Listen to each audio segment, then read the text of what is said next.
السلام علیکم، میں ہوں مہدی رضا شاہ اور آپ دیکھ رہے ہیں میرا یوٹیوب اور فیس بک چینل جس کا نام ہے سندھ ریپبلک۔ آج جس ٹاپک کے ساتھ میں آپ کے سامنے حاضر ہوا ہوں وہ اس ڈیبیٹ پہ ہیں کہ پاکستان بنانے والے کون تھے، یعنی بانیان پاکستان کون تھے۔ اس ویڈیو بنانے کا جو مقصد ہے وہ یہ ہے کہ ایک ہمارے اردو اسپیکنگ بھائی کی میں نے ایک ویڈیو دیکھی جو کافی ٹائم سے فیس بک پہ چل رہی تھی۔ اس میں وہ صاحب جو ہیں وہ فرما رہے تھے کہ جو ہیں شیخ صاحب ہیں، کوئی کراچی کے ہیں شاید، تو وہ فرما رہے تھے کہ جو ہے وہ پاکستان جو ہیں وہ ہم بانیان پاکستان ہم ہیں، اور جو ہم مائیگریٹڈ جو یہاں پر آئے تھے لوگ ان پر جو ہے سندھ کے کسی لوگوں کا احسان نہیں ہے، کیونکہ وہ دونوں قومیں غلام تھی۔ یعنی وہ کہہ رہے تھے کہ جو ہم مائیگریشن کر کے ہمارے بڑے آئے تھے وہ بھی غلام تھے، اور یہ جو سندھی تھے یہ بھی غلام تھے، تو ایک غلام دوسری غلام قوم کو تو کوئی اس پر احسان نہیں کر سکتی یا انہیں کوئی پناہ نہیں دے سکتی۔ یہ تو ہم نے خود اپنا ملک بنایا اور اس میں چلے آئے، تو اس میں کوئی یعنی کہ جو سندھی مسلمان تھے ان کی کوئی کنٹریبیوشن نہیں تھی۔ تو جب یہ بات میں نے سنی تو میں نے سمجھا کہ ایک طالب علم کی حیثیت سے اور ایک تاریخ کے ایک ادنا جو ہے وہ طالب علم کی حیثیت سے میں نے یہ سوچا کہ اس پر جواب بنتا ہے۔ ویسے کیونکہ آپ کوئی بھی اگر جواب دیں گے تو پھر آپ کو وہ کہتے ہیں کہ یہ نسل پرست ہیں، یہ تعصب رکھتے ہیں، لیکن میرا مقصد تعصب رکھنا نہیں ہے۔ میں پہلے ہی کہہ دیتا ہوں کہ اردو بولنے والے ہمارے بھائی ہیں اور انہیں ہمارے ساتھ ہی رہنا ہے، ہمیشہ ہمارے ساتھ رہنا ہے، اور ہمارا ایک دوسرے سے جو ہے وہ کسی نہ کسی صورت میں روز جو ہے وہ رابطہ رہتا ہے، چاہے وہ کاروباری ہو چاہے وہ کسی بھی حوالے سے ہو۔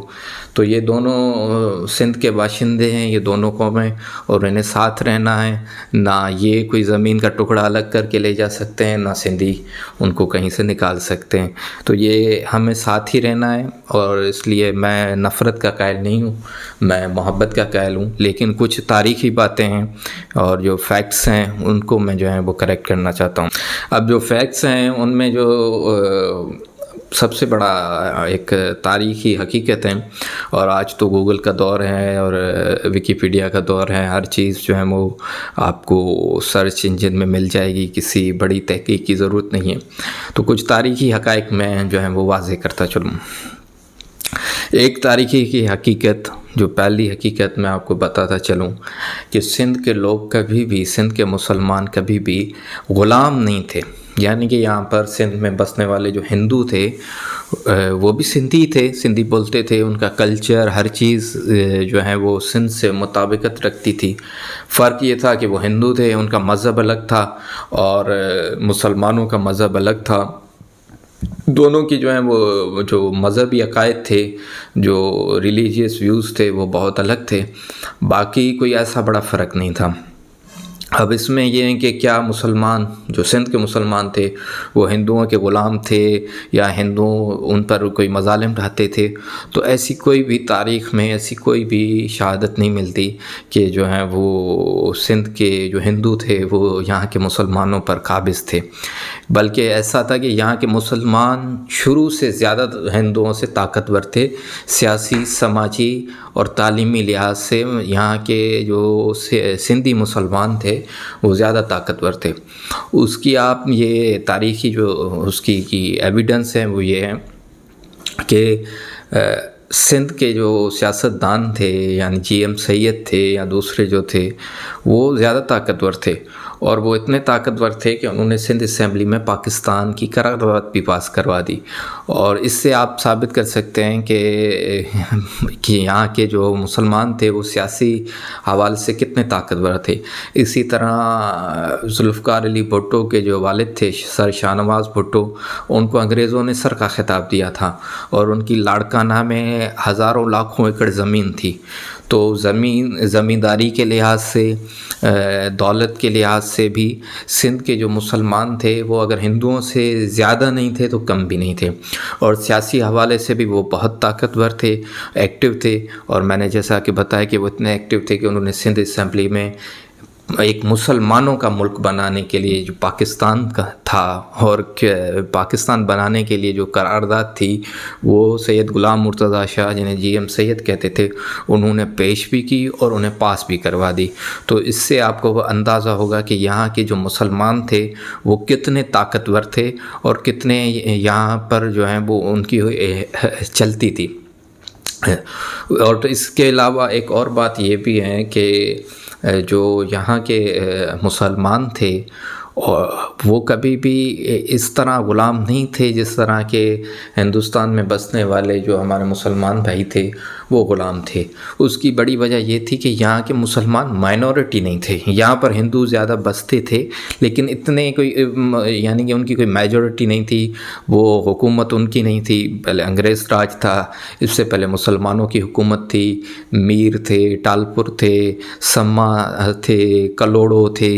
اور سومرو تھے، یہ ساری وہ سندھی مسلمانوں کی ذاتیں جو سندھ پہ حکومت کرتی آئی تھی اور یہ سارے مسلمان تھے۔ کبھی بھی ہندو یہاں کے حاکم نہیں رہے، راجہ ڈاہر کے سے پہلے یا راجہ ڈاہر کے بعد کوئی بھی جو ہے یہاں پر ہندو حکمران نہیں آیا۔ تو اس سے بھی یہ تاریخی طور پہ ثابت ہو چکا ہے کہ یہاں کے جو مسلمان تھے وہ ہمیشہ حکومت میں رہے تھے۔ اس کی وجہ یہ تھی کہ یہاں اکثریت مسلمانوں کی تھی، تو سندھ کے ہندو اور سندھ کے مسلمان آپس میں بھائی چارے کے ساتھ رہتے تھے۔ یہاں پر دنگے فسادات، کبھی ہندو مسلم فسادات بھی نہیں ہوئے تھے، اور سندھ کے جو لوگ تھے وہ شروع سے ہی یعنی کہ سندھ کا ہندو بھی جو تھا وہ آج تک بھی جو ہے وہ سچل سرمست، شاہ عبداللطیف بھٹائی اور دیگر جو لال شہباز قلندر اور دیگر جو بزرگان تھے ان کی مزارات پہ جاتے ہیں۔ یہاں کے ہندو بھی یا علی کا نعرہ لگاتے ہیں۔ تو یہاں کی جو زمین تھی اور یہاں کے جو لوگ تھے ان میں شروع میں جو ہے وہ اتحاد اور وہ بھائی چارہ زیادہ تھا۔ اس کے بنسبت کہ ہندوستان میں انتہا پسندی زیادہ تھی، ہندوستان کے جو وہ علاقے تھے وہاں پر ہندو مسلم فسادات بھی زیادہ ہوتے تھے، تو اس وجہ سے وہاں پر ایک نفرت بھی بہت زیادہ تھی۔ یہاں اس کی نسبت وہ نفرت ضرور تھی، ایسا نہیں تھا کہ نہیں تھی، لیکن اس لیول کی نہیں تھی جس لیول کی وہاں پر تھی، اور جس لیول کی وہاں پر انتہا پسندی تھی سندھ میں آج تک ایسی کوئی انتہا پسندی نہیں ہے۔ آج بھی ہندو اور مسلم کا گھر ساتھ ساتھ ہوتا ہے، کھانا ساتھ کھاتے ہیں، کوئی خاص اتنا بڑا تعصب یا اتنی بڑی نفرت نہیں ہوتی۔ تو یہ ہو گئی ایک بات۔ دوسری بات یہ کہ بانیان پاکستان کون ہے، یہ ایک بڑا سوال ہے، کیونکہ اس سوال نے جو ہے وہ باقی چیزوں کو جنم دیا ہے۔ یعنی کہ ایم کیو ایم کے بھی کافی رہنما جو ہمارے اردو بولنے والے بھائی ہیں وہ فرماتے ہیں کہ بھائی ہم وہ نہیں تھے جو جنہوں نے ریڈیو پر سنا کہ پاکستان بن گیا، ہم وہ تھے جو پاکستان بنا کے آئے تھے، ہم پاکستان بنا کے ادھر آئے تھے، ہم اپنے حصے کی زمین لے کر آئے تھے۔ یعنی ایسے نعرے جو اردو بولنے والے نوجوانوں کو جو ہیں وہ ان کے جذبات کو زیادہ بھڑکائے اور انہیں زیادہ جو ہے وہ ان میں جوش جذبہ پیدا کرے، لیکن اگر فیکچولی بات کریں تو یہ بات بھی غلط ہے۔ سندھ کی جو سندھ اسمبلی تھی وہ پاکستان کی ماں ہے، انہوں نے پاکستان بنایا تھا، انہوں نے ہی جو ہے وہ 1938 یا 40 میں جو ہے وہ میں نے جیسے پہلے حوالہ دیا کہ جی ایم سید نے پاکستان بنانے کی قرارداد، تو یہ برِ صغیر پاک و ہند سب کانٹیننٹ میں واحد اسمبلی تھی جس نے پاکستان بنانے کے لیے قرارداد پیش بھی کی اور منظور بھی کروا لی۔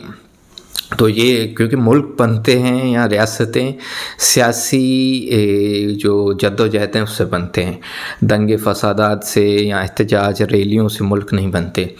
آپ دیکھیں کہ اگر ریلیوں، احتجاجوں اور اسٹریٹ پاور سے اگر ملک بنتے ہوتے تو کشمیر آج تک بن چکا ہوتا، فلسطین آزاد ہو چکا ہوتا اسرائیلی تسلط سے، یا جتنے بھی جہاں پر بھی ایسے مسائل ہوتے ہیں تو وہاں پر وہ کشمیر آج آزاد ہوتا۔ تو اس طرح نہیں ہوتا، ہمیشہ سیاسی جو ہیں وہ جد و جہد سے ہی تحریکیں کامیاب ہوتی ہیں، اور جو پاکستان کی تحریک تھی وہ بھی سیاسی لحاظ سے کامیاب ہوئی، اور اسی لیے محمد علی جناح کو مسلم لیگ بنانا پڑی، الیکشن میں حصہ لینا پڑا۔ اگر روڈ رستوں سے اور احتجاج سے اور ریلیاں نکالنے سے، جلسے کرنے سے، تقریریں کرنے سے ملک بن جاتے تو جناح صاحب کو ضرورت نہ پڑتی کہ وہ جو ہے وہ الیکشن میں حصہ لیتے اور جو وہ سیاسی جد و جہد کا آغاز کر دے. اچھا یہ جو جن کا حوالہ دیا میں نے شیخ صاحب جنہوں نے کہ یہ ویڈیو بنائی ماشاءاللہ ان کی داڑھی بھی سفید ہو چکی ہیں اور بال بھی سفید ہو چکے ہیں, لیکن مجھے بدقسمتی سے کہنا پڑا ہے کہ میں ایک ادنا طالب علم ہونے کی حیثیت سے انہیں کہہ رہا ہوں کہ انہوں نے ایک دوسری ویڈیو میں فرمایا جس میں وہ حامد میر کا حوالہ دے رہے تھے کہ حامد میر نے ایک کسی کانفرنس میں کہا کہ پاکستان بنانے والے 2 صوبے تھے, ایک بنگال تھا ایک سندھ تھا, اور بنگال کے ساتھ جو ہم نے کیا وہ آپ نے دیکھا اور اب جو سندھ کے ساتھ ہو رہا ہے وہ بھی ہم دیکھ رہے ہیں. تو انہوں نے کہا کہ یہ کیونکہ یہ شخص جو ہے وہ مہاجروں سے تعصب رکھتا ہے تو اس لیے انہوں نے یہ بات کی. حالانکہ حامد میر نہ سندھی ہے نہ سندھ کا رہنے والا ہے, نہ وہ ہمارا نسل پرست ہو گیا جسے آپ جو ہے وہ نسل پرست ہونے کا تانا دیں. تو اس نے ایک جو ہے وہ فیکٹ کی بات کی, ان سے میرا بھی ہزار اختلاف ہو سکتا ہے لیکن انہوں نے ایک فیکٹ کی بات کی کہ سندھ اسمبلی تھی جنہوں نے پاکستان بنایا, پاکستان کی ماں سندھ اسمبلی ہے, اور جو سیاسی جد و جہد تھی وہ سندھ نے اس میں سب سے زیادہ بھرپور کردار ادا کیا اور قرارداد پاس کروائی. کیا آج اگر کوئی غلام قوم ہوتی جس طرح آج کشمیر کی اسمبلی کیا پاکستان کے حق میں قرارداد پاس کروا سکتی ہے؟ یا چلیں پاکستان کو چھوڑ دیں, کیا کشمیر کی اسمبلی جو ہندوستان کا مقبوضہ کشمیر جسے کہتے ہیں کیا اس کی اسمبلی جو ہے وہ اپنا پاس کروا سکتی ہیں کہ ہم آزاد ہونا چاہتے ہیں؟ نہیں کر سکتے. کیوں نہیں کر سکتے؟ کیونکہ اسمبلی تو ہے لیکن وہ طاقت نہیں ہوتی. طاقت اس وقت ہوتی ہے جب آپ سمجھتے ہوں گے کہ ہم پیش کریں گے اور کچھ نہیں ہوگا, ہم اتنے پاورفل ہیں کہ ہم اپنے فیصلے آزادانہ طور پہ کر سکتے ہیں. اسی لیے جو ہے وہ نہیں کر سکتے. اور سندھ اسمبلی نے کیا, اب وہ فرما رہے تھے وہ کہ سندھ اسمبلی کو کس نے بولا تھا کہ جو ہے وہ تم قرارداد پیش کرو, کوئی ملکہ برطانیہ نے کہا تھا, کوئی وائس رائے نے کہا تھا, تو اس کی کوئی اہمیت نہیں. یعنی کہ اتنی بڑی عمر کے ہو چکے ہیں اور انہیں اتنی عقل نہیں ہے کہ جو سگنیفیکینٹ جو اپنا کام ہوتا ہے وہ اسمبلی کا ہوتا ہے, جو نمایاں ہوتا ہے, جس کی جو ہے وہ زیادہ امپورٹنس ہوتی ہیں, وہ اگر کوئی اسمبلی قرارداد پاس کر دے تو دنیا میں اس کی اہمیت ہوتی ہے. تاریخ میں ایک ریکارڈ ہو جاتا ہے کہ بھائی اس اسمبلی نے اور یہاں کے لوگوں کی جو ریپریزنٹیٹیوز تھے انہوں نے ایک ملک کے ساتھ الحاق کرنے کے لیے جو ہے وہ قرارداد پیش کی. آج کوئی بلوچستان میں ایسا نہیں کر سکتا, کوئی آزاد کشمیر میں ایسا نہیں کر سکتا. کسی بھی ملک کی کوئی اسمبلی اس طرح آزادانہ طور پہ اگر وہ اتنی طاقتور نہ ہو یا وہاں کے لوگ اتنے طاقتور نہ ہوں, تو کوئی جو ہے وہ انڈیا میں خالصتان تحریک چل رہی ہے, تو کیا خالصتان کے لوگ جو ہیں وہ انہوں نے خالصتان بنا دیا؟ تو یہ اس طرح یہ بھی ایک غلط بات ہے جو پھیلائی جا رہی ہے کہ بانیان پاکستان جو ہے وہ ہمارے اردو بولنے والے بھائی تھے. بانیان پاکستان وہ نہیں تھے. ہاں, پاکستان بنانے کی تحریک میں ان کا ایک اچھا کردار تھا, بڑا کردار تھا, اور انہوں نے پاکستان بنانے کے لیے بڑا نمایاں کردار ادا کیا. لیاقت علی خان بھی جو ہیں وہ قائد اعظم کے ساتھ تھے. لیکن بانیان پاکستان اگر کسی کو انصاف کے ساتھ اگر لقب دیا جا سکتا ہے تو وہ سندھ اسمبلی تھی جو بانی پاکستان اسمبلی تھی, اور یہاں کے جو جی ایم سید تھے ان کا بڑا اس میں کردار تھا. تو انہیں آپ بانی پاکستان کا ایک لقب دے سکتے ہیں یا نہیں, بانیان پاکستان کا ایک فرد قرار دے سکتے ہیں. دوسری بات یہ کہ جو تیسری بات جو یہ ہے جو زیادہ کی جاتی ہے کہ پاکستان کے لیے لاکھوں قربانیاں دی گئی. دیکھیں یہ چیز بڑی وہ شاید بری بھی لگے اور بہت سے دوستوں کے جو ہیں وہ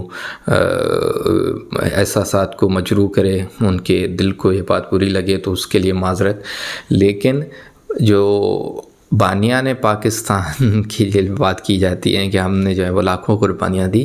تو وہ لاکھوں قربانیاں جو ہیں پاکستان بننے کے بعد دی گئی. یعنی کہ جو مائیگریشن جب ہو رہی تھی تو یہاں پر جو ہے وہ لاکھوں لوگوں کو قتل عام ہوا تھا. وہاں پر جو ہے وہ ہندو بھی مارے گئے تھے, مسلمان بھی مارے گئے تھے. زیادہ تر مسلمانوں کی لاشیں جو ہیں وہ کٹ کے یہاں پر پہنچی تھی، اور وہاں کے جو لوگوں نے تھے جو ہے خاص طور پر سکھوں کے لیے کہا جاتا ہے کہ جب لوگ یہاں پاکستان کی طرف مائیگریٹ کر رہے تھے تو ان کو جو ہے ان کی ٹرینیں روک کر ان کے گلے کاٹے گئے، انہیں مارا گیا، اور بڑے پیمانے پر ایک قتل عام ہوا۔ وہ قتل عام، وہ قربانیاں اس وقت ہوئی جب پاکستان بن چکا تھا، پاکستان کا اعلان ہو چکا تھا، اور وہ مائیگریشن کر کے وہ یہاں پر شیلٹر لینے کے لیے آ رہے تھے ہمارے بھائی۔ اور اس میں کوئی بری بات نہیں، مہاجر جو ہیں، زیادہ تر جو مہاجرین ہیں وہ کسی مجبوری کی وجہ سے ہجرت کرتے ہیں۔ جس طرح رسول اللہ صلی اللہ علیہ وسلم نے مکہ سے مدینہ ہجرت کی تھی تو وہ بھی ایک مجبوری کی وجہ سے کی تھی۔ اور اسی طرح جو ہمارے بھائی یہاں پر آئے تھے وہ اسی لیے آئے تھے کہ ہندوستان میں ان کی جان مال عزت آبرو محفوظ نہیں تھی اور انہیں شیلٹر چاہیے تھا، تو وہ یہاں پر آ گئے اور یہاں پر ماشاءاللہ سے اچھی زندگی گزار رہے ہیں۔ اسی طرح یہاں کے جو ہندوؤں نے محسوس کیا کہ ہمیں ہندوستان جانا چاہیے کیونکہ یہاں شاید مسلمان میجورٹی آ جائے تو ہم محفوظ نہیں ہوں گے، تو وہ بھی اپنے بہتر مستقبل اور اپنے شیلٹر لینے کے لیے ہندوستان گئے۔ نہ کبھی ہندوستان کے مسلمانوں نے ہندوستان کی طرف جانے والے جو ہیں ہمارے ہندو تھے، نہ انہوں نے کبھی کہا کہ ہم بانیان ہند ہیں، ہم نے ہندوستان بنایا، ہم قربانیاں دے کے آئے، اپنی جائیدادیں چھوڑ کے آئے، ہم نے بڑے بزنسز چھوڑے تو ہم ہندوستان کے بانی ہو گئے۔ وہ نہیں تھے بانی۔ اسی طرح جو ہمارے اردو بولنے والے تھے وہ بھی پاکستان کی تحریک میں شامل تھے، لیکن اگر انہیں کہیں گے وہ بانیان پاکستان تھے یا ان کا کوئی مرکزی کردار تھا تو ٹھیک ہے، مرکزی کرداروں میں ان کا ضرور کردار ہوگا، لیکن ایبسلیوٹلی جو انہیں وہ کلیم کرتے ہیں وہ، یعنی کہ ان کے جو کچھ لوگ ہیں جو انہیں یہ کہہ رہے ہیں، تو یہ فیکچولی بھی غلط ہے، اور جو ہمارے شیخ صاحب ہیں ان کو بھی اس کی طرف رجوع کرنا چاہیے۔ تو میری اس ویڈیو بنانے کا مقصد کسی بھی اردو بولنے والے بھائی کی جو ہے وہ نہ اسے جو ہے وہ اس کی طرف کوئی نفرت پھیلانے کا کوئی ارادہ ہے اس ویڈیو میں۔ میں سمجھتا ہوں کہ جو اردو بولنے والے ہمارے بھائی ہیں اور جو سندھی ہیں ان میں جو ہے وہ بھائی چارہ ہونا چاہیے، ہمیں ساتھ رہنا ہے، ایک ہی سرزمین میں رہنا ہے۔ لیکن جب آپ ایسی باتیں کریں گے تو اس کا جواب بھی آئے گا، اس جواب سے آپ اختلاف بھی کر سکتے ہیں، اتفاق بھی کر سکتے ہیں، لیکن میرا جو مقصد تھا وہ کسی کی جو ہے وہ دل آزاری کرنا نہیں تھا، لیکن اگر کسی کی دل آزاری ہوئی تو پھر بھی میں معذرت چاہتا ہوں۔ شکریہ۔